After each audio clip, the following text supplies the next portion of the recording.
क्या आपके मन में कभी यह प्रश्न उठा है कि हमारा मन हमें अपना गुलाम कैसे बना लेता है? अगर हाँ, तो यह कहानी आपके लिए है। एक बार एक नास्तिक व्यक्ति एक गुरु के पास जाता है और उनसे कहता है, तुम हजारों लोगों को पागल बना सकते हो, परंतु मुझे नहीं, क्योंकि मैं जानता हूं कि तुम कोई गुरु नहीं हो।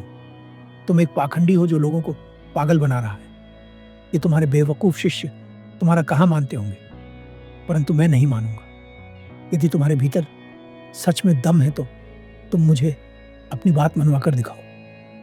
गुरु मुस्कुराकर कहते हैं, अच्छा ऐसी बात है तो अभी लो, परंतु उसके लिए तुम्हें मेरे पास आना होगा। वह व्यक्ति गुरु के सामने जाकर खड़ा हो जाता है। गुरु कहते हैं, अरे तुम गलत जगह पर खड़े हो, तुम्हें मेरे सामने नहीं मेरे बाएं तरफ आना होगा। वह व्यक्ति गुरु के बाएं तरफ चला जाता है। गुरु फिर कहते हैं, मुझे लगता है कि इधर से भी बात बनना मुश्किल है, तुम ऐसा करो मेरे दाएं तरफ आ जाओ। वह व्यक्ति गुरु के दाएं तरफ जाकर खड़ा हो जाता है। गुरु अपनी आंखें बंद करते हैं और चुपचाप बैठ जाते हैं। अब उस व्यक्ति को लगता है कि गुरु उससे अपनी बात मनवाने के लिए कुछ कर रहे हैं। काफी समय बीत जाता है, परंतु गुरु अपनी आंखें नहीं खोलते। अब उस व्यक्ति को बहुत क्रोध आने लगता है। वह उन गुरु का अपमान करने के लिए उनसे कहता है, कहाँ गई तुम्हारी शक्तियां? बस यही है तुम्हारा ज्ञान? बड़े ज्ञानी बनते हो, मुझसे अपनी एक बात तो मनवा ना सके। अब कुछ देर के लिए वो अपने अहंकार से अलग हो जाता है। उसे बात समझ आ जाती है कि उसके ना चाहते हुए भी उसने, ये कोई छोटी बात नहीं है। हो सकता है हम इसे एक मामूली बात समझें, परंतु ये एक बहुत बड़ी बात है। जो उन गुरु ने उस व्यक्ति के साथ किया, ठीक वही हमारा मन हमारे साथ करता है। हमें पता भी नहीं चलता और हमारा मन हमसे हर वो काम करवाता है जो वह करवाना चाहता है। हो सकता है अभी आप मुझे सुन रहे हो, परंतु भीतर ही भीतर आपका मन आपसे कुछ और करवाना चाहता है। वह आपको किसी और चीज का लालच दे रहा है। वह नास्तिक व्यक्ति आया तो था उन गुरु की अच्छी छवि को खत्म करने, परंतु अपने ही अहंकार को खत्म कर बैठता है।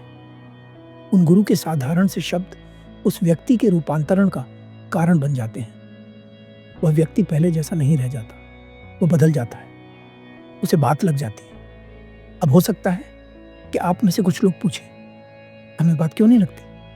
हमारे साथ कोई ऐसी घटना क्यों नहीं होती?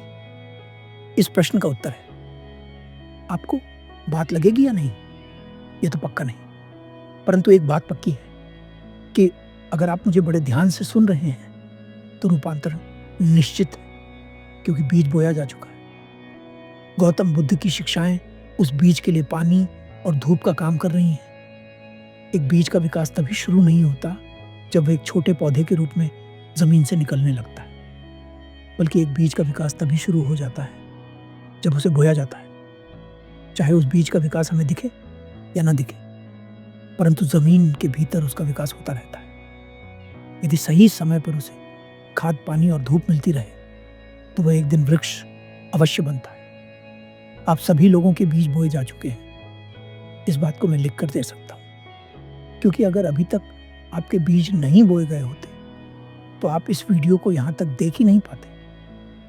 आप यहाँ तक इस वीडियो को देख पाए हैं, इसका अर्थ यह है कि आप संभावना की ओर बढ़ रहे हैं। मुझे पूरी आशा और विश्वास है कि आप इसी तरह से आगे बढ़ते रहेंगे और एक दिन ऐसा भी आएगा जब आपको, मुझे या किसी और को सुनने की कोई ज़रूरत नहीं पड़ेगी, क्योंकि आपके पास आपके हर प्रश्न का उत्तर होगा।